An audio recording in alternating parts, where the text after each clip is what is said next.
Boa tarde, galera. Meu nome é Breno e eu vou dar uma introdução à geração procedural de conteúdo em jogos. Vou dar uma introdução breve sobre a área, falar da taxonomia, discutir, apresentar aqui umas abordagens de PCG, falar como a gente pode trabalhar na pesquisa científica do PCG e dizer que em alguns lugares onde a gente pode aprender. Bem, de acordo com Toyellis, Schaefer e Nelson, PCG se refere a qualquer software computacional e que cria um conteúdo de jogo por si só ou em conjunto com o jogador ou o designer, né? Aqui essa definição é mais abrangente e por um tempo foi considerado só o algoritmo mesmo, que gerava sozinho, por si só, o conteúdo. Só que com o passar do tempo as pesquisas descobriram que dá para pegar conteúdo, dá para pegar informações do jogador ou informações do design e utilizar para melhorar o resultado do conteúdo gerado. Bem, por que usar geração procedural, certo? No início, né, a gente tinha um problema de consumo de memória. Não foi um problema só em jogos, mas em jogos é um problema bem importante porque os assets a gente tem que salvar, certo? Como levels. Então, para tentar resolver, o PCG surgiu, por exemplo, no jogo Rogue, um jogo que gera níveis no estilo de dungeon, certo? E os levels foram todos gerados proceduralmente. E assim não precisa salvar a informação de cada nível. Só que com o passar do tempo, a gente conseguiu desenvolver tecnologias para oferecer maior quantidade de armazenamento, certo? Então, o PCG agora é utilizado para resolver o problema de custo de produção dos jogos, de recursos dos jogos. E também para balancear a dificuldade, certo? Bem, custo de produção vem da redução do custo da necessidade de designs humanos para gerar o conteúdo. Só que a gente não precisa necessariamente descartar o design humano, já que a gente tem que também pensar na mecânica e tudo mais, né? Porém, o PCG ajuda a aumentar também a criatividade do design. Por exemplo, eu quero desenvolver um nível do Mario. Bem, eu posso utilizar um algoritmo de geração procedural para gerar um nível do Mario, e a partir desse nível gerado eu posso fazer edições e customizar da forma que eu bem entender. Basicamente, já existe um jogo que é o Mario Maker, que é basicamente isso. Vou dar a opção de você gerar possivelmente uma fase e você faz edições, pode criar do zero também. Só que você também pode evoluir, não nesse jogo, mas você pode evoluir o conteúdo utilizando o algoritmo PCG. E como você consegue ter um resultado gerado e editar rapidamente, a produção realmente aumenta muito. Além disso tudo, é possível também aumentar a taxa de rejogabilidade, porque é possível gerar fases diferentes para o mesmo jogo, o mesmo, digamos, nível de dificuldade, e prover experiências diferentes a cada jogabilidade, a cada jogo novo. E também o PCG pode aparecer em outra área, que é computação gráfica, a partir de geração de texturas ou modelos 3D. Mas aqui vamos falar de jogos. Então, que tipo de conteúdo você já acha que pode ser gerado em jogos? Hein?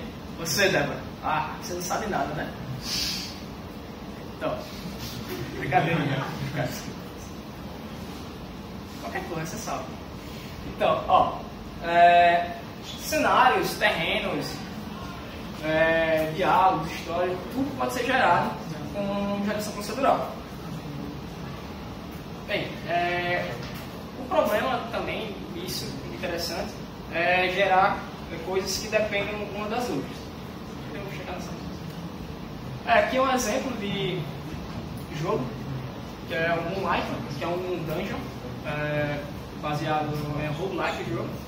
E ele gera, não dá pra ver aqui, mas tudo bem, ele gera salas que se conectam e tem um nível de dificuldade entre essas salas e desafios diferentes, umas dependem das outras. E é isso. Aqui é outro exemplo de geração de mapa, se consigo ver, que é o Civilization. Todo esse mapa aqui é gerado proceduralmente, a distribuição dos recursos como a montanha, as árvores e outras coisas que são posicionadas de forma procedural. Esse jogo é bastante interessante, que é a geração de armas, no caso aqui do tiro da nave. Aqui, o mais fácil de ver visualmente é esses tiros amarelos, certo? Que vão atingir o inimigo, e aqui já tem outras cores. Aqui é um feedback visual para realmente por trás é um ataque maior, com um efeito diferente, por exemplo. Aqui o Minecraft, né? Caiu na prova do Enem. Apareceu aqui também. É que todo mundo do jogo é possível ser gerado proceduralmente, né? Montanhas, a distribuição dos animais e tal. O Spore, geração de criaturas. Aqui esse bicho feio aqui. Eu vou falar um pouco como é o Spore, não sei se todos conhecem. No jogo você desenvolve um ser vivo desde o nível celular. Então você coloca chifres, patas no decorrer do jogo, e o jogo faz isso sozinho com outras espécies e vai gerando proceduralmente. Por exemplo, esse aqui é um exemplo de um bicho que foi gerado proceduralmente. E aqui o maior exemplo de PCG de hoje em dia que eu conheço, que é o No Man's Sky, certo? Ele gera basicamente todo o universo procedural. Começando pelo sistema solar, depois pelos planetas, a fauna e a flora do planeta. Bem, aqui vocês podem ver mais exemplos, que é um blog do PCG, do Wikidot. E tem outras coisinhas legais também para poder ver lá. Bem, PCG é totalmente aleatório, acho que uma boa parte sabe a resposta, né? Alguém tem dúvida disso? Não, né? Que bom, não. Então, PCG, o algoritmo PCG segue regras. E essas regras definem como que o conteúdo vai ser gerado. Então, se você não seguir regras, o conteúdo não vai ser nem um pouco esperado. Você não vai conseguir um conteúdo esperado. E ainda assim, com regras, é possível gerar coisas que não são tão bem o que você queria gerar.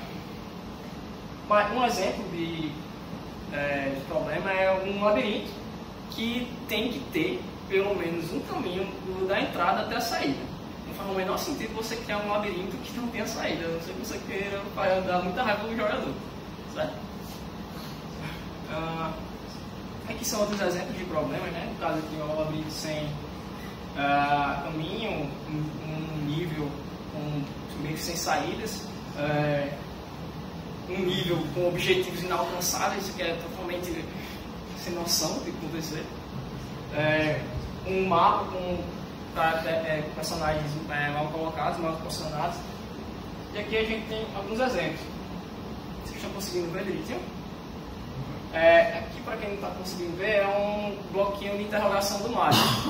Aqui ele não consegue atingir esse bloco, a cabeça. Então não faz o menor sentido colocar esse bloco aqui. Aqui tem uma tartaruguinha lá, né? Que está dentro do terreno.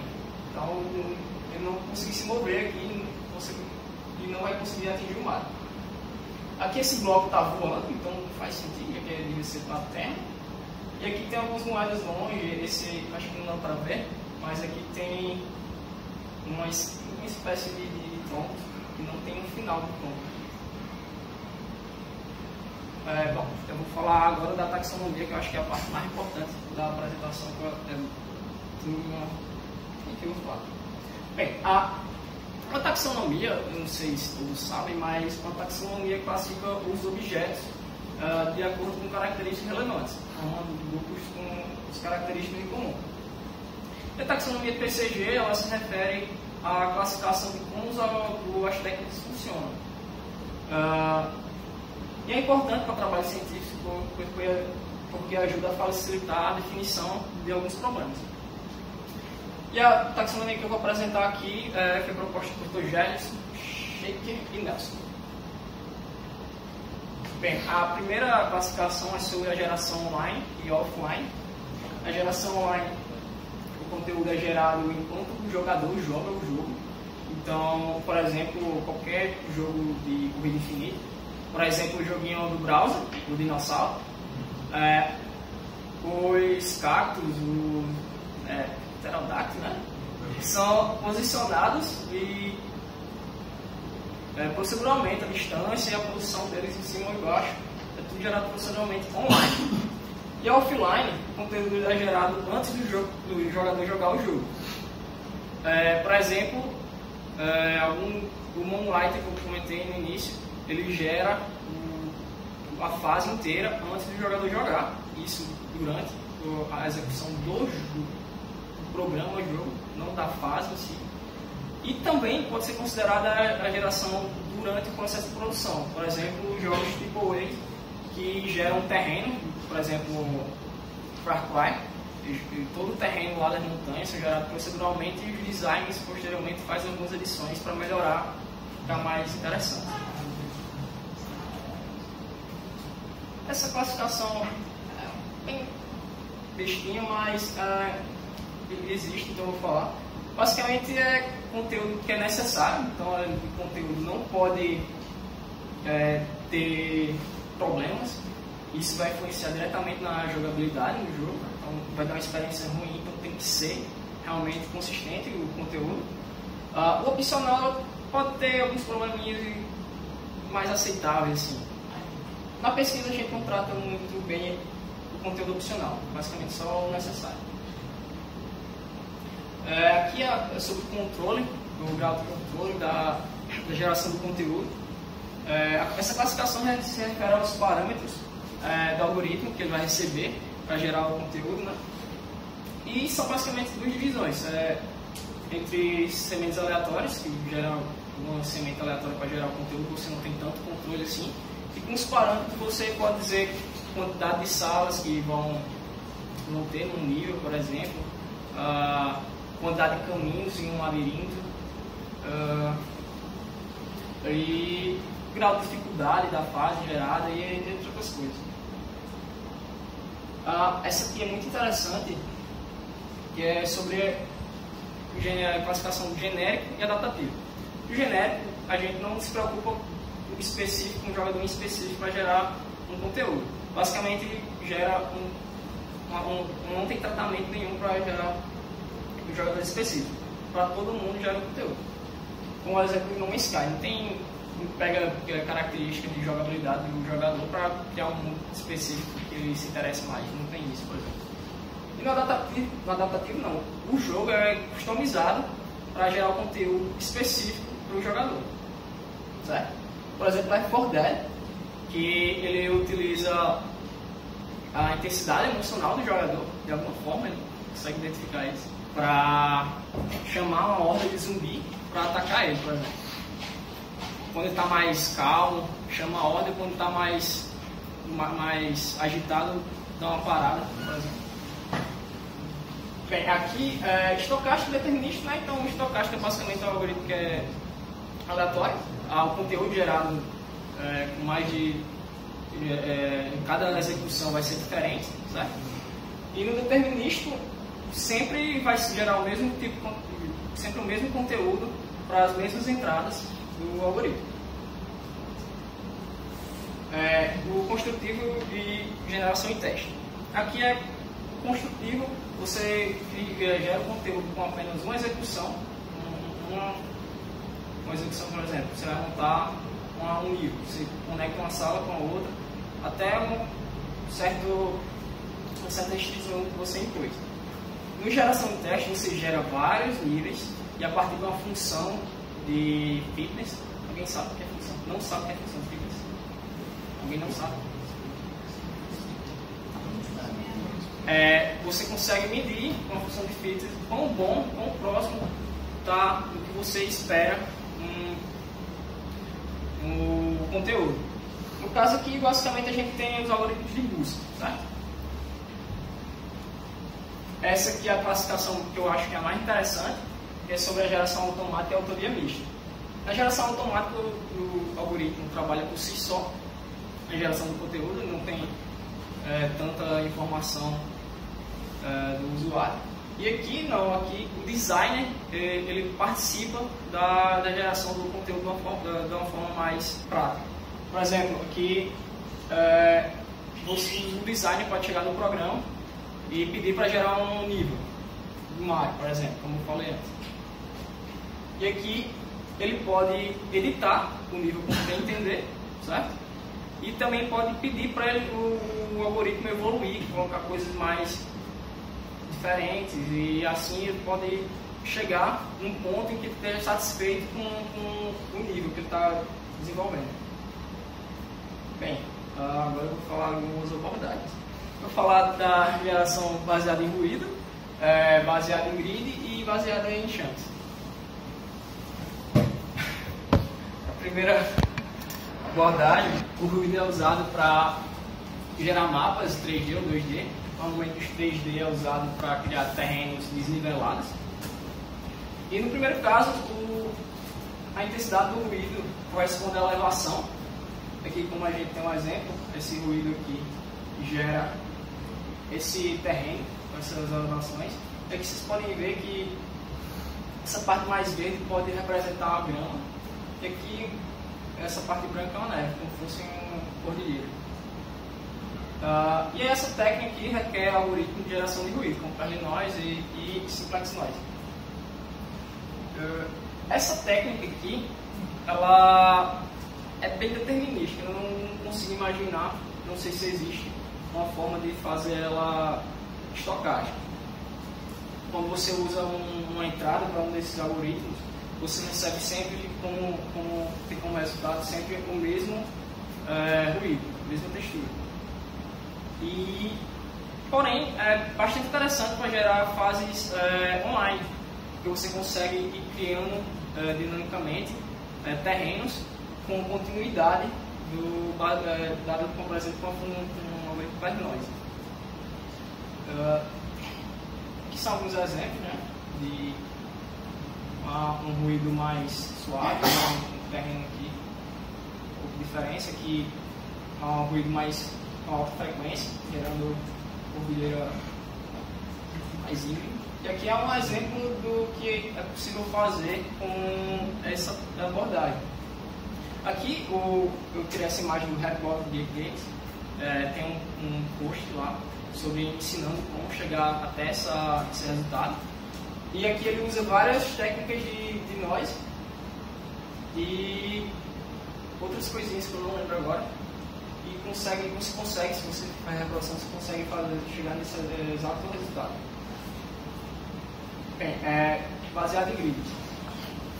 Bem, o grid é basicamente usado para a geração de labirintos ou outros níveis de 2D, certo? Não sei se é possível chegar a gerar algum 3D, talvez sim. Só bastante.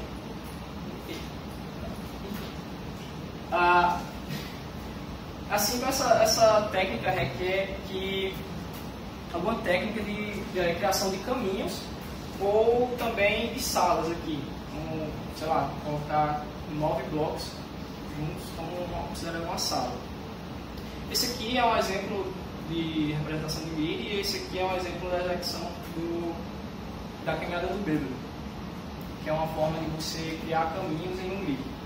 E também, se for o caso de criar um nível sem ser um labirinto, você precisa de um algoritmo para posicionar elementos desse nível, como inimigos, tesouros, algumas portas para passar de um nível, e etc. Esse aqui é um exemplo que eu acho bastante interessante, que implica, tem um pouco da função de fit, se você parar um pouco para pensar, que que aqui chega nessa imagem A, o grid gera um nível bastante labiríntico, certo?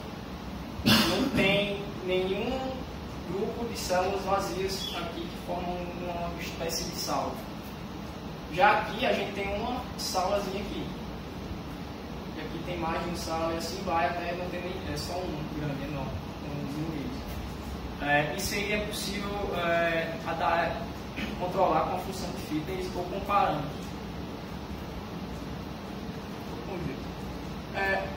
Uma coisa interessante é que essa imagem eu tirei de um artigo que esse trabalho é uma ferramenta de autoria mista. Tudo isso aqui pode ser editado por um designer e evoluído.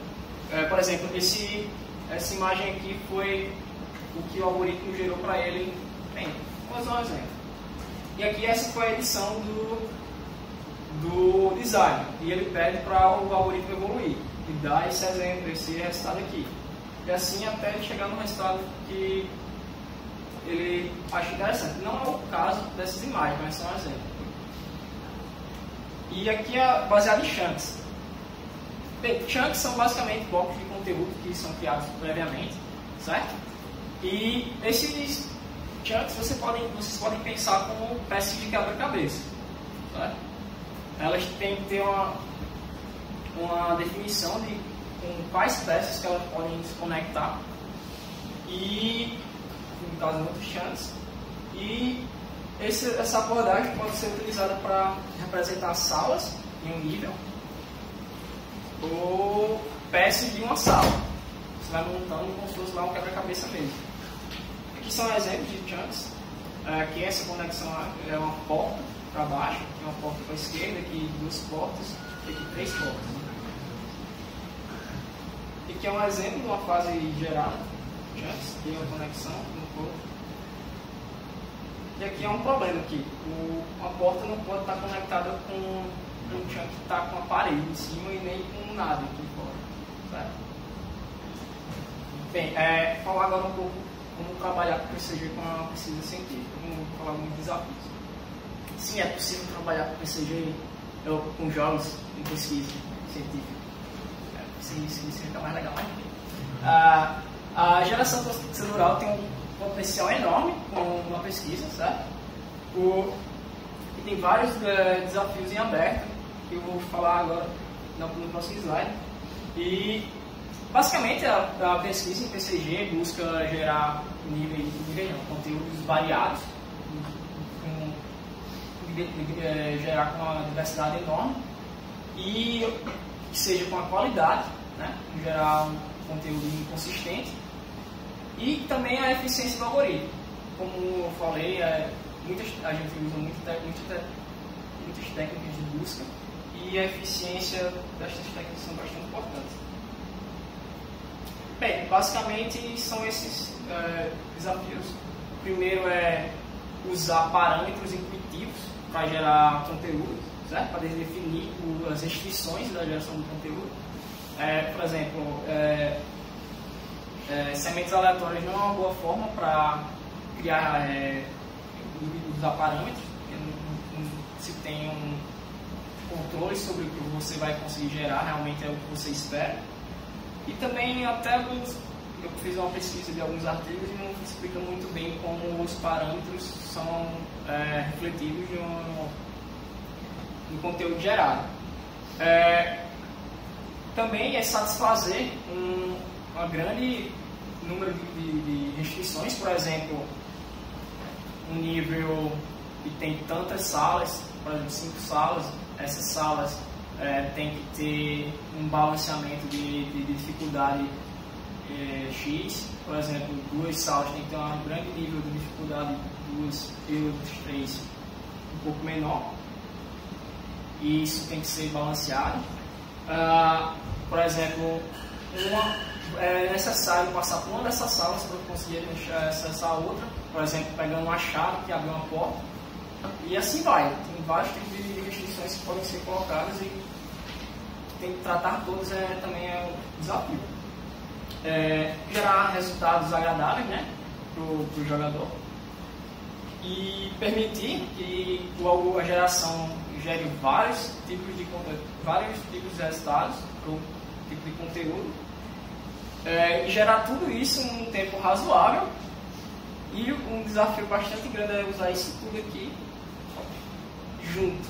É um desafio bastante grande. E eu lembro que tinha outra coisa. Lembrei. Eu esqueci de colocar aqui. Mas é possível também gerar um conteúdo procedural e usar esse conteúdo como entrada para outro algoritmo de geração de conteúdo. Por exemplo, missões de um jogo.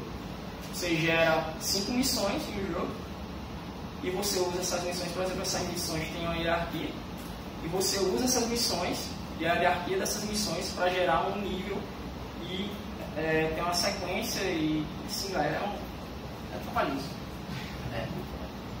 Mas vocês conseguem entender isso?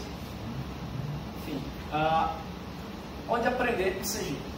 Aqui na UF a gente tem 2 disciplinas para isso, que é motores avançados e a para jogos.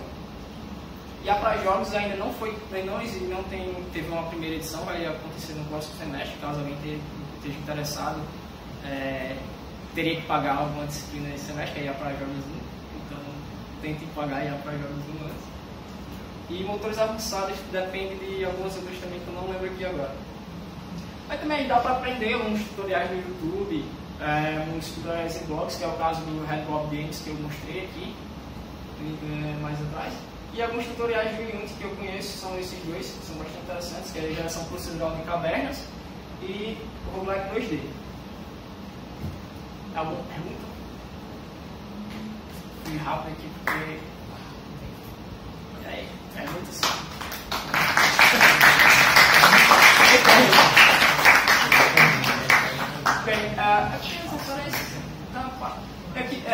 Pessoal, curta aí a página do Beto aí no Facebook, tá? Que a gente posta algumas coisas interessantes e faz a propaganda, divulgação dos nossos seminários e de outras atividades que a gente faz, tá? E